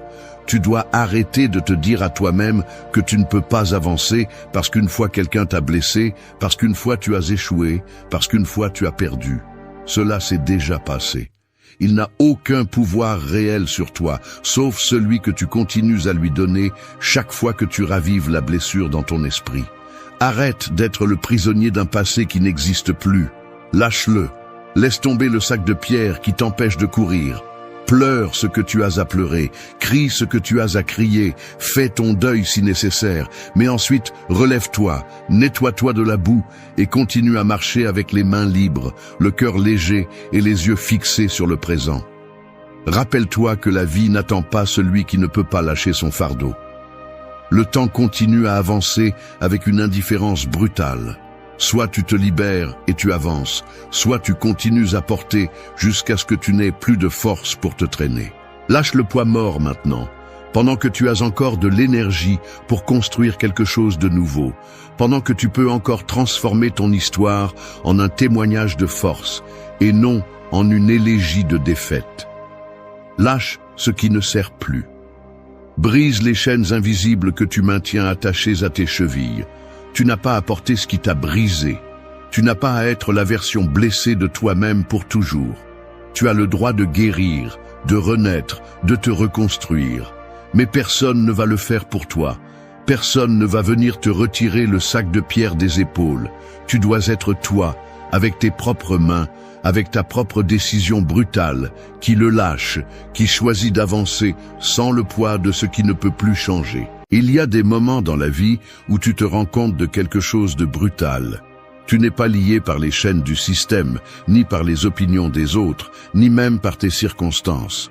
Tu es lié par toi-même, par tes excuses, par ton manque de discipline, par l'histoire que tu te racontes tous les jours pour ne pas agir. Et c'est plus dur à accepter que n'importe quoi d'autre, parce que cela implique que tu es le seul responsable de rester où tu es, ou de bouger. La plupart des gens cherchent des formules magiques, des raccourcis, de la motivation recyclée, mais ce n'est pas ce genre de vidéo. C'est un appel pour celui qui en a assez de reporter sa propre vie, pour celui qui est prêt à comprendre que la véritable transformation n'a pas lieu à l'extérieur, avec des applaudissements ou une validation, mais à l'intérieur, dans le silence de tes décisions quotidiennes. Cette vidéo n'est pas là pour caresser ton ego. Elle est là pour te confronter à toi-même, pour te montrer que tu peux te briser 1000 fois et pourtant te relever, plus fort, plus concentré, plus réel. Ici, il ne s'agit pas de devenir quelqu'un d'autre. Il s'agit de déterrer ce qui est déjà en toi. Le feu, la rage, la détermination. Et pour cela, tu as besoin de plus que de l'envie. Tu as besoin de principes. Tu as besoin de direction. Tu as besoin d'une mentalité stoïcienne qui ne négocie pas avec la paresse, qui ne se rend pas face à l'inconfort, qui n'attend pas le moment parfait. Parce que le moment parfait n'arrive jamais. Le moment, c'est maintenant. Et si tu es ici, ce n'est pas un hasard. Tu es ici parce qu'au fond de toi, tu sais que tu peux faire plus, que tu mérites plus. Mais d'abord, tu dois devenir quelqu'un qui peut le supporter. Alors, reste. Parce que ce qui vient, ce ne sont pas des conseils de motivation vides. Ce qui vient, ce sont des coups de réalité et des outils pratiques pour que tu prennes le contrôle, de l'intérieur, là où tout commence. 1. Brise la trêve avec ton confort. Imagine que tu vis dans une cage rembourrée. Il n'y a pas de barreaux en métal ni de cadenas rouillés. C'est doux, chaud, et tout semble être conçu pour que tu ne ressentes aucun inconfort. Mais il y a un détail. Tu ne peux pas grandir là-dedans. Chaque fois que tu te déplaces vers le bord, quelque chose te convainc de revenir au centre. Il te dit qu'il n'est pas nécessaire de prendre des risques, que tu ferais mieux de rester immobile, que tout va bien comme ça. Cette cage, c'est ton confort. Et si tu ne la détruis pas, elle te détruira. Le confort est traître parce qu'il ne se présente pas comme un ennemi. Il arrive avec le visage de la sécurité, du repos mérité, de ce qui est connu. Il te murmure que tu peux remettre à demain, qu'il ne se passe rien si tu ne fais pas ce pas aujourd'hui, qu'il vaut mieux ne pas essayer parce que tu pourrais échouer. Et ainsi, sans crier, sans violence, il t'éteint de l'intérieur, parce que le confort ne te demande rien, mais il ne te transforme pas non plus. Et tu es venu dans cette vie pour te transformer. Rompre la trêve avec ton confort signifie déclarer la guerre au pilote automatique. Cela signifie arrêter de négocier avec tes impulsions les plus faibles et commencer à te mettre mal à l'aise volontairement, tous les jours. Parce que l'inconfort est le seul terrain où se forge un esprit fort. Il n'y a pas de progrès sans friction, pas d'évolution sans gêne. Si tu veux avancer, tu dois accepter que ça fera mal, que tu auras des jours où tu voudras abandonner, où tout ton corps te demandera de retourner à cette cage douce. Mais c'est là que se fait la différence, entre celui qui vit endormi et celui qui se réveille. Tu n'as pas besoin de devenir quelqu'un de froid ou de robotique, mais tu dois devenir quelqu'un qui comprend qu'il ne peut pas faire confiance à ses humeurs. Le confort t'apprend à obéir à tes émotions les plus faibles, la paresse, la peur, le doute. La voie stoïcienne, en revanche, t'entraîne à agir à partir de la raison, de la volonté, d'une décision consciente. Et cela n'est possible que lorsque tu commences à dire non à ce qui t'endort, même si c'est difficile. Parce que si tu choisis toujours ce qui est facile, tu deviens de plus en plus faible. Mais si tu choisis ce qui fait un peu mal, tu deviens de plus en plus fort. Il ne s'agit pas de vivre en souffrant pour le plaisir. Il s'agit de te défier avec intention. De faire cet entraînement que tu repousses, de t'asseoir pour travailler même si tu n'en as pas envie, d'avoir des conversations inconfortables, de dire non quand tout le monde attend un oui. Il s'agit de construire un caractère solide, pas un qui s'effondre lorsque les choses ne se passent pas comme prévu. Chaque fois que tu choisis la facilité, tu signes un nouveau traité de paix avec ta médiocrité. Tu cèdes ton pouvoir à la partie de toi qui veut juste être à l'aise, même si cela te coûte ton avenir. Mais quand tu brises cette trêve, quand tu décides que tu ne vas plus te contenter de survivre, alors la vraie guerre commence. Et même si ça fait mal, c'est la seule guerre qui vaut la peine d'être menée. Parce que de l'autre côté, il n'y a pas de confort. Il y a la liberté. Il y a un but. Il y a de la fierté. Ta vie ne changera pas le jour où tout sera parfait. Elle changera le jour où tu décideras d'arrêter de chercher le confort et de commencer à chercher la croissance. Et cela commence maintenant. Avec une seule décision. Arrêtez de négocier avec la partie faible de toi et commencez à construire la partie invincible. 2. Fais aujourd'hui ce que ton moi idéal ne remettrait jamais à plus tard. Imagine que ta vie est une corde qui est lancée du présent vers un futur lointain, et à la fin de cette corde se trouve une version de toi forte, disciplinée, avec un but, inarrêtable. Ce toi idéal existe déjà, mais il n'est pas là à t'attendre les bras croisés. Il te regarde tous les jours, jugeant en silence chaque choix que tu fais. Chaque fois que tu remets à plus tard ce qui est important, tu lui tournes le dos. Chaque fois que tu fais ce que tu sais que tu ne devrais pas, tu lâches la corde. Et pendant que tu cèdes, cette version s'éloigne. Ton moi idéal ne vit pas d'excuses. Il n'attend pas d'avoir envie. Il n'a pas besoin que tout soit aligné pour agir. Il a une norme et il la maintient. Point. Il ne la négocie pas. Et si tu n'agis pas aujourd'hui avec ce même niveau d'exigence, tu ne deviendras jamais lui ou elle. Parce que cette personne ne se construit pas en rêvant ou en visualisant, elle se construit avec de petites décisions, dures et quotidiennes. La plupart des gens vivent coincés en mode attente. Ils attendent le lundi, ils attendent de se sentir motivés, ils attendent que les choses se mettent en place. Mais la vie ne met rien en place. La vie répond à ce que tu fais, pas à ce que tu rêves.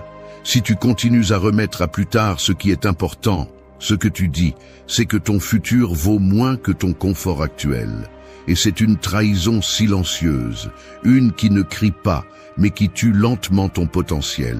Fais aujourd'hui ce que ta version idéale ferait sans y penser. Pas ce qui te tente, pas ce qui semble plus facile. Fais ce qui est juste, ce que tu sais qui te rapproche, même si c'est inconfortable. Parce que chaque décision que tu prends est un vote. Un vote pour la personne que tu veux être ou un vote pour la personne que tu ne supportes plus d'être.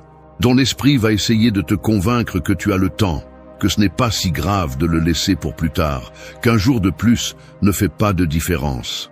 Mais c'est un mensonge. Chaque jour compte, et chaque jour où tu choisis d'agir comme ta meilleure version, même si tu ne le sens pas, tu façonnes ton caractère. Tu dis « je décide ».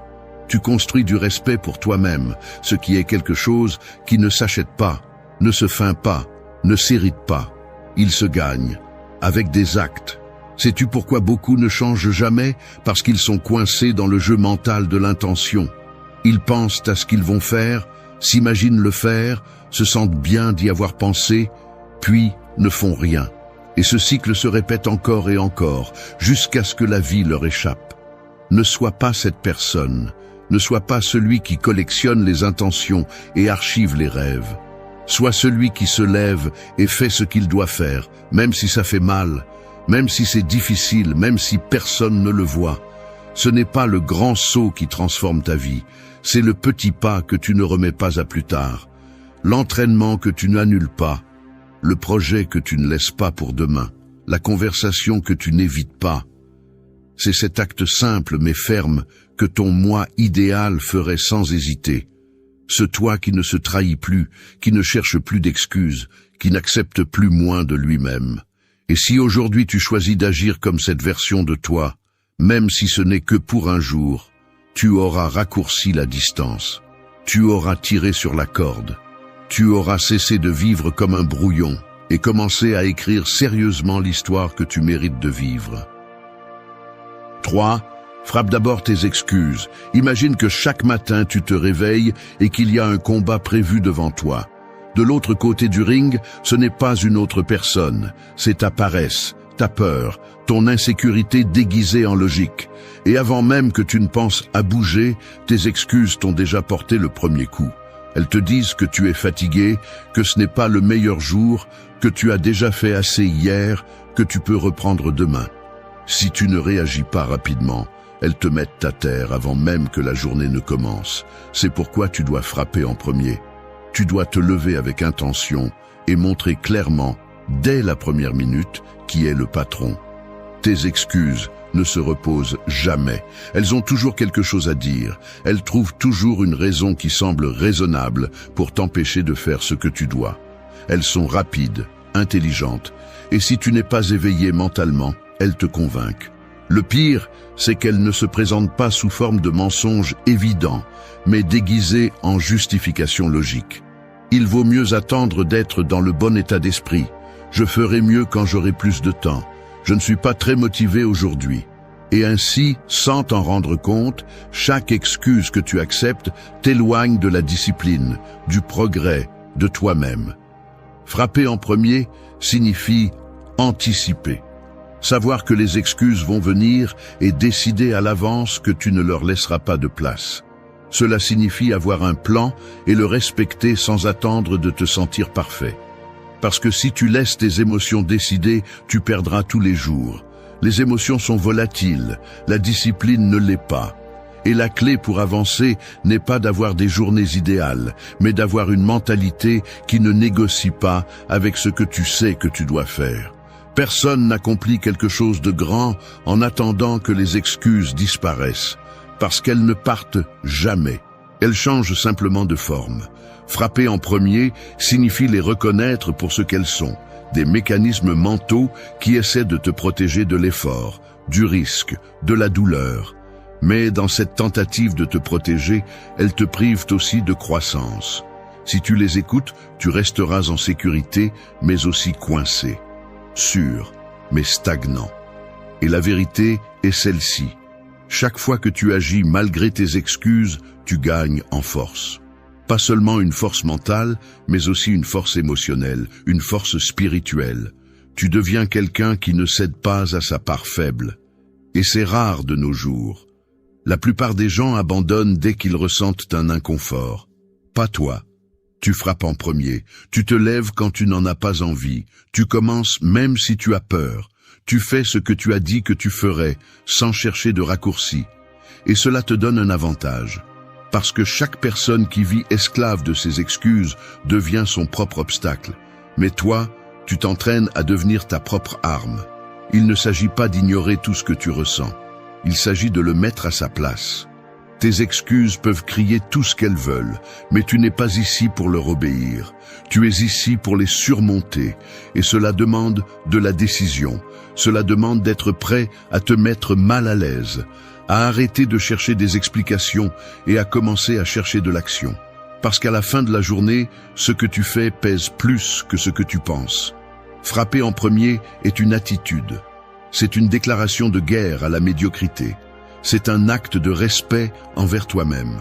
Cela signifie regarder tes excuses dans les yeux et leur dire « Aujourd'hui, ce n'est pas vous qui décidez ».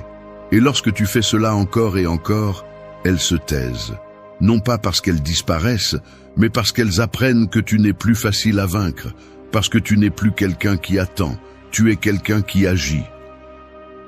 4. Choisis volontairement le chemin avec des pierres.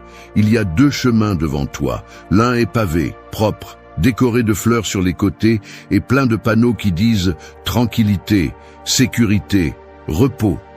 L'autre est couvert de pierres tranchantes, de montées abruptes, de climats changeants et de longues heures sans compagnie. Personne dans son bon sens ne le prendrait sans y penser à 2 fois. Mais ceux qui vont loin, ceux qui développent une force intérieure qui ne se brise pas avec n'importe quelle tempête, choisissent ce 2e chemin. Non par nécessité, par décision, parce qu'ils comprennent quelque chose que la majorité oublie. La facilité affaiblit, la difficulté construit. Le chemin avec des pierres n'est pas une malédiction, c'est une invitation. Chaque pierre que tu foules est une leçon, chaque chute, une opportunité pour te durcir. Mais cela n'est compris que par celui qui en a assez d'être fragile, de dépendre de l'environnement, de vivre à la merci de l'humeur. Choisir le chemin difficile ne signifie pas avoir une vie misérable. Cela signifie avoir une vie avec du poids, de la profondeur, du sens. Parce que dans la facilité, il n'y a pas de caractère. juste du confort enveloppé dans la routine. Choisis le chemin avec des pierres chaque fois que tu dois décider entre ce qui te fait du bien maintenant et ce qui te renforce à long terme. Quand tu peux éviter le conflit, mais tu sais que parler est la bonne chose à faire. Quand tu peux sauter l'entraînement, mais tu choisis d'y aller parce que tu te l'es promis. Quand tu peux abandonner et le justifier, mais tu restes ferme par respect pour toi-même. Ces choix sont des pierres, oui, mais ils sont aussi des muscles invisibles qui se développent au plus profond de ton esprit. Personne ne devient fort par accident. La force se fabrique à coups. Elle se construit avec des actes inconfortables, des décisions solitaires, des sacrifices qui ne se voient pas mais qui se ressentent. Et seuls ceux qui cherchent volontairement l'effort peuvent tenir quand tout autour s'effondre. Celui qui s'entraîne sur un terrain difficile n'a pas besoin de chance. Il est préparé. Maintenant, il ne s'agit pas de souffrir pour souffrir. Il s'agit d'entraîner ton esprit à ne pas s'effondrer à la première gêne. Parce que si ta vie est construite uniquement sur le confort, chaque pierre sur le chemin réel va te détruire. Mais si tu t'habitues à marcher entre les pierres, quand le chaos arrivera, tu seras déjà chez toi. Cette mentalité ne s'enseigne pas dans les écoles. On ne la voit pas sur les réseaux sociaux. Elle ne se propage pas par des phrases motivantes. Elle se gagne en prenant des décisions difficiles quand personne ne t'oblige à les prendre. Quand tu pourrais choisir la douceur et malgré tout, tu te lances sur le terrain rugueux par volonté propre. C'est la discipline qui transforme. C'est la volonté qui ne se brise pas. Et n'attends pas d'applaudissements pour cela. Personne ne comprendra pourquoi tu fais ce que tu fais. Pourquoi tu choisis de te lever tôt, de t'entraîner sous la pluie, d'étudier quand tu pourrais sortir, de travailler en silence pendant que les autres se distraient. Mais tu ne cherches pas l'approbation. Tu forges le pouvoir interne. Tu construis quelque chose de plus important que la réputation. Tu construis la résilience. Choisis ce chemin tous les jours, même s'il n'y a pas de lumière, même s'il n'y a pas de guide, même si ça fait mal. Parce que chaque pas que tu fais sur un terrain difficile te rend plus solide, plus concentré, plus réel. Et à la fin, quand tu regarderas en arrière, tu ne te souviendras pas des fleurs du chemin facile. Tu te souviendras des pierres que tu as foulées, des fois où tu es tombé et as continué, des blessures qui sont devenues une armure. Et là, tu comprendras que ce qui est précieux n'a jamais été d'arriver vite. C'était de devenir quelqu'un capable d'arriver là où peu osent. 5. Entoure-toi de feu, pas de couverture tiède. Imagine que tu es une étincelle allumée au milieu d'une pièce pleine de couvertures humides. Chacune représente quelqu'un qui te dit de te détendre, de ne pas trop te fatiguer, de ne pas être si intense ou de ne pas prendre de risques. Ils ne le font pas avec de mauvaises intentions. En fait, ils le font avec un sourire, avec des mots doux, avec des conseils pleins de confort. Mais sans le vouloir, ils t'éteignent. Et si tu ne t'en rends pas compte, si tu ne te lèves pas et ne cherches pas un vrai feu, tu finiras en cendres avant d'avoir vraiment brûlé. Les personnes qui t'entourent sont du carburant ou un frein. Elles sont une impulsion ou un poids mort. Il y a ceux qui te poussent à donner le meilleur de toi-même, et il y a ceux qui te tirent vers le bas avec des phrases qui semblent aimables, mais qui sont pleines de résignation. Ils te disent que c'est bien d'abandonner, que ce n'est pas grave si tu n'y arrives pas, que pourquoi te fatiguer autant si personne ne le remarque. Ce sont ces couvertures tièdes qui font que la médiocrité semble acceptable. Et si tu n'es pas brutalement honnête avec toi-même, tu finis par être entouré d'elles sans t'en rendre compte. T'entourer de feu signifie chercher des gens qui brûlent, qui dérangent, qui te mettent au défi. Des gens qui ne t'applaudissent pas quand tu fais le minimum, mais qui te regardent dans les yeux et te disent « tu peux faire plus ». Des personnes qui ne se contentent pas de la moyenne, qui ne vivent pas en justifiant leur stagnation, qui ne se sentent pas menacés par ta croissance. Tu as besoin de ce type de feu autour de toi, parce que le chemin est difficile, et si tu es entouré de voix qui t'invitent à abandonner, un jour, tu les écouteras. Il ne s'agit pas d'être arrogant ou de couper les liens par ego. Il s'agit de protéger ton esprit, de comprendre que ce que tu consommes est aussi émotionnel. que si tu passes du temps avec des personnes qui se plaignent toujours, qui cherchent toujours des coupables, qui trouvent toujours des raisons de ne pas agir, tu finiras par parler de la même manière, penser de la même manière, abandonner de la même manière. L'énergie est contagieuse, et si tu ne choisis pas bien, tu t'éteins. Maintenant, le feu n'est pas toujours confortable. En fait, il brûle souvent. Entoure-toi de personnes qui te confrontent, qui ne te laissent pas tomber dans l'auto-apitoiement, qui te disent la vérité, même si elle fait mal. Des personnes qui ne te permettent pas de baisser tes standards, qui te mettent au défi par leur exemple, qui te font te sentir mal à l'aise dans le bon sens. Ce type d'inconfort qui te force à grandir, à t'améliorer, à ne pas t'endormir sur tes lauriers. Parce que si tout ton environnement est confortable, tu deviens faible. Et n'attends pas que tout le monde te comprenne. Quand tu commences à augmenter tes standards, certains s'éloignent, non pas parce que tu les rejettes, mais parce que ton feu leur rappelle qu'ils sont éteints. Et ça leur fait mal. Ils te traiteront d'exagéré, d'obsédé, de froid. Laisse-les parler. La médiocrité se sent toujours attaquée par l'excellence. Mais tu n'es pas là pour t'intégrer, tu es là pour brûler. Entoure-toi de feu, de discipline, d'intensité, de vision. Cherche des conversations qui t'élèvent, pas qui t'endorment. Cherche des personnes qui te parlent de but, d'action, de responsabilité, des personnes qui ne se plaignent pas, qui ne remettent pas à plus tard, qui ne renoncent pas. Et si tu ne les trouves pas près de toi, cherche loin, mais ne t'entoure pas de couverture, juste pour ne pas rester seul. Parfois, il vaut mieux être en silence qu'entouré de voix tièdes, parce que ton environnement peut être ton tremplin ou ta prison. Et si tu veux transformer ta vie de l'intérieur, commence par prendre soin de ce que tu permets à l'extérieur. Que tout ce qui t'entoure alimente ton feu. Ne l'éteins pas. 6. Fais ce qui est juste même quand personne ne t'applaudit. Être juste quand tout le monde regarde est facile. C'est comme jouer dans un théâtre avec les lumières allumées et un public attentif qui attend ta meilleure version. Mais le véritable test n'est pas là. Il est là quand la scène s'éteint, quand il n'y a pas de public, quand personne ne voit ce que tu fais et que personne n'attend rien de toi. C'est dans ce silence que se mesure qui tu es vraiment.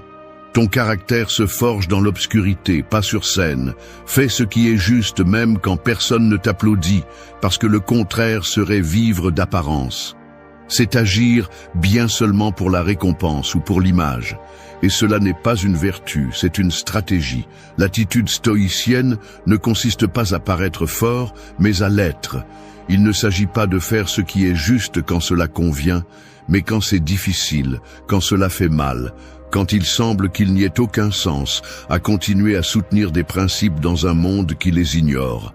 Et c'est là, dans ce choix solitaire, que tu deviens vraiment quelqu'un de digne de confiance, quelqu'un qui se respecte. Ce que tu fais en privé compte plus que n'importe quel discours en public. Parce que si ta discipline, ton honnêteté ou ton effort dépendent d'être vus, alors ils ne sont pas réels, ils sont un masque. Mais si tu décides d'agir avec intégrité quand personne ne te regarde, tu entraînes quelque chose que très peu de personnes entraînent, ta conscience. Ce juge interne qui n'a pas besoin de témoins pour savoir ce qui est bien et ce qui est mal. Beaucoup de personnes vivent piégées dans une recherche désespérée de validation. Elles ont besoin d'applaudissements, elles ont besoin de likes, elles ont besoin d'être reconnues pour se sentir précieuses. Mais cette dépendance est une chaîne invisible, parce que quand personne ne répond, elles tombent. Elles perdent de l'énergie, elles perdent leur direction, elles se déconnectent de l'essentiel, et l'essentiel est d'agir bien par conviction, non pour la reconnaissance. Quand tu fais ce qui est juste en silence, tu deviens plus fort à l'intérieur, plus stable, plus clair, plus ferme, et cela se voit même si tu ne le dis pas. Les gens le sentent, non parce que tu le montres, mais parce que tu émets une énergie différente, une présence qui n'a pas besoin de crier pour être respectée. Parce que tu sais qui tu es, parce que tu ne joues pas, tu vis depuis ton noyau. Et oui, parfois ce sera frustrant. Tu feras ce qui est juste et personne ne te remerciera. Tu feras des efforts et personne ne le remarquera. Tu seras honnête et d'autres prendront des raccourcis. Tu tiendras ta parole et tu verras d'autres réussir en mentant. Mais tu n'es pas dans cette vie pour gagner rapidement. Tu es ici pour construire quelque chose qui ne s'effondre pas. Et ce qui ne s'effondre pas est ce qui est construit avec des racines profondes, en silence, sans applaudissements. La discipline silencieuse est la plus puissante. Elle ne brille pas, elle ne s'exhibe pas, elle ne se célèbre pas, mais elle transforme. Parce que quand tu fais ce qui est juste par décision interne, tu te libères du besoin d'approbation. Et cette liberté est ce qui te rend vraiment invincible. Tu ne dépends pas de la reconnaissance externe pour continuer à avancer. Il te suffit de savoir que tu es fidèle à tes principes. Fais ce qui est juste, même si personne ne te voit, même si personne ne te remercie, même si cela semble ne pas en valoir la peine. Parce que cela en vaut la peine, cela en vaut toujours la peine, parce qu'il ne s'agit pas du résultat immédiat. Il s'agit de qui tu deviens chaque fois que tu choisis ce qui est juste plutôt que ce qui est facile. Et ce type de force ne se brise pas, ce type de caractère ne s'achète pas, ce type de personne ne se trahit pas. 7. Fais des pompes avec ton esprit. Le corps s'entraîne avec du poids, de la résistance, des répétitions qui font mal, mais te renforcent. Maintenant, pense à ton esprit comme s'il s'agissait d'un muscle qui a aussi besoin de charge, d'inconfort et de pression pour grandir. Si tu ne le sors jamais de sa zone de confort, si tu cèdes toujours à la première pensée faible, si tu rejettes chaque idée inconfortable par habitude, alors ton esprit devient mou, fragile, incapable de te soutenir quand tout devient difficile. C'est pourquoi tu dois l'entraîner, pas avec de jolis livres ou des phrases décoratives, l'entraîner vraiment, en faisant des pompes avec lui tous les jours. Fais des pompes avec ton esprit quand tu fais face au chaos, quand l'anxiété apparaît, quand la peur veut s'asseoir avec toi pour négocier. Ne fuis pas. Respire, maintiens la tension et observe ce que tu ressens sans te rendre à cela.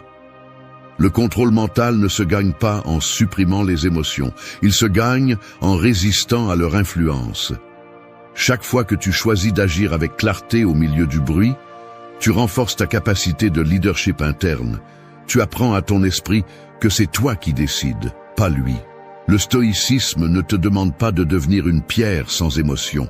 Il te demande de maîtriser ton dialogue interne, de savoir le diriger comme quelqu'un qui entraîne un cheval sauvage. Au début, il résiste, il te traîne, il se déchaîne, mais avec de la pratique, avec des répétitions constantes de pensées disciplinées, tu apprends à le calmer. Non pas par magie, mais parce que tu t'es entraîné, parce que tu as fait le travail mental que personne ne veut faire. La plupart des gens s'entraînent pour avoir une belle apparence, mais ne s'entraînent jamais à bien penser. Et c'est là le vrai problème. Parce que tu peux avoir des muscles, tu peux avoir de la technique, tu peux avoir des ressources, mais si ton esprit est faible, tout s'effondre. L'esprit est le système d'exploitation. Si tu ne le renforces pas, n'importe quel défi externe te bloque, n'importe quelle critique te fait tomber, n'importe quelle erreur te paralyse. Fais des pompes avec ton esprit quand tu dois attendre et que l'impatience te ronge. Fais-les quand tout en toi veut réagir avec colère, mais tu choisis de rester calme. Fais-les quand tu sens que tu ne peux plus, et pourtant tu décides d'essayer encore une fois. Chacun de ces moments est un entraînement invisible, une répétition qui ne se voit pas mais qui te transforme de l'intérieur. Et n'attends pas de reconnaissance pour cela. Personne ne te félicitera pour ne pas exploser, pour rester serein, pour choisir la pensée rationnelle quand tu pourrais crier ou fuir. Mais ce travail interne est le plus précieux, car c'est lui qui te donne un véritable pouvoir. Pas le pouvoir sur les autres, mais sur toi. C'est le seul qui compte vraiment. Un esprit fort ne naît pas, il s'entraîne. Et l'entraîner fait mal, parce que cela implique de revoir tes croyances, de questionner tes schémas, de te confronter aux versions de toi-même qui préfèrent t'abandonner. Mais chaque fois que tu le fais, tu deviens plus résistant, plus clair, plus capable de faire face à la vie sans te perdre dans chaque tempête émotionnelle qui apparaît. Fais des pompes avec ton esprit tous les jours, non pas pour devenir insensible, mais pour devenir irrésistible, pour que lorsque la pression arrive, tu ne te brises pas, pour que lorsque la vie te frappe, tu aies une base si solide que tu n'aies pas besoin de te cacher, de fuir ou d'exploser. Juste avancer, avec la tête haute et le cœur en paix. 8. Marche comme si tu étais déjà inarrêtable. Pense à un train qui démarre lentement de la gare. Au début, il semble maladroit, vulnérable, facile à arrêter. Mais à mesure qu'il avance, chaque mètre qu'il parcourt le rend plus fort, plus difficile à freiner, plus dangereux pour tout obstacle qui tente de s'interposer. C'est ainsi que fonctionne aussi ta confiance. Elle ne naît pas du sentiment d'être prêt. Elle naît de l'avancement avec détermination lorsque tu ne te sens pas suffisant, lorsque tout en toi doute, mais tu fais quand même le pas. Parce que chaque pas avec conviction te rend plus difficile à arrêter. Marcher comme si tu étais déjà inarrêtable n'est pas une illusion. C'est un choix. C'est un acte conscient de te montrer au monde depuis une posture interne qui ne renonce pas. Tu n'as pas besoin que tout soit sous contrôle, tu n'as pas besoin de garantie, tu n'as pas besoin de permission. Tu as besoin de présence, et la présence se construit lorsque tu marches avec la certitude que, quoi qu'il arrive, tu ne vas pas céder. Même si le sol tremble, même si on te crie que tu ne peux pas, même si tu ressens encore de la peur à l'intérieur, tu continues. Il ne s'agit pas de feindre l'arrogance, il s'agit d'adopter la posture physique et mentale de quelqu'un qui ne négocie pas sa valeur, qui sait qu'il est imparfait, mais qui sait aussi qu'il a ce qu'il faut pour grandir, s'adapter et résister. Parce que lorsque tu marches avec cette énergie, quelque chose change, pas seulement en toi, mais aussi chez les autres. Ton environnement commence à te respecter davantage. Non pas pour ce que tu dis, mais pour la façon dont tu te déplaces, pour la fermeté de ta démarche, pour la clarté de ton regard, pour la détermination que tu transmets sans parler. Cette énergie n'apparaît pas par magie, elle s'entraîne. Elle s'active lorsque tu choisis de répondre avec force plutôt qu'avec victimisation. Lorsque tu te présentes à la vie avec une posture droite même dans tes pires jours. Lorsque tu décides de ne pas te traîner émotionnellement, même si tout pèse. C'est la marche de l'inarrêtable. Elle n'est pas rapide, elle n'est pas parfaite, mais elle est constante, ferme, sans reculs inutiles. Marche comme si tu étais déjà inarrêtable, même lorsque tu te sens perdu. Parce que ce qui détermine ta direction n'est pas ton état émotionnel, c'est ta décision d'avancer. Le corps répond à ce que lui ordonne l'esprit. Et si ton esprit se tient ferme et dit « je ne m'arrête pas », le corps le suit. Mais si tu doutes, si tu te voûtes, si tu marches en demandant la permission au monde, tu finis par valider cette version faible que tu as tant de mal à lâcher. Le stoïcisme enseigne que ton pouvoir réside en toi. Personne ne peut te retirer l'attitude avec laquelle tu affrontes la journée. Personne ne peut te déplacer si ta posture est inébranlable. Il ne s'agit pas d'avoir tout résolu, il s'agit de te montrer disposé, de rester en mouvement même lorsque tu ne vois pas de résultats immédiats. Parce que ce qui forge le respect de soi n'est pas la réussite, c'est la constance. Et la constance est soutenue par une mentalité inarrêtable. Ne marche pas avec le doute, marche avec l'intention. Marche comme celui qui sait qu'il n'est pas encore arrivé, mais qu'il va arriver. Comme celui qui ne s'attend pas à ce que le chemin soit facile, mais qui le parcourt quand même. Comme celui qui a déjà décidé qu'il ne va pas abandonner. Parce que dans cet acte d'avancer avec conviction, même si c'est lent, même si personne ne l'applaudit, tu crées une version de toi que tu regarderas un jour avec fierté. Et quand ce jour arrivera, ce ne sera pas une surprise, parce que tu marchais déjà ainsi bien avant.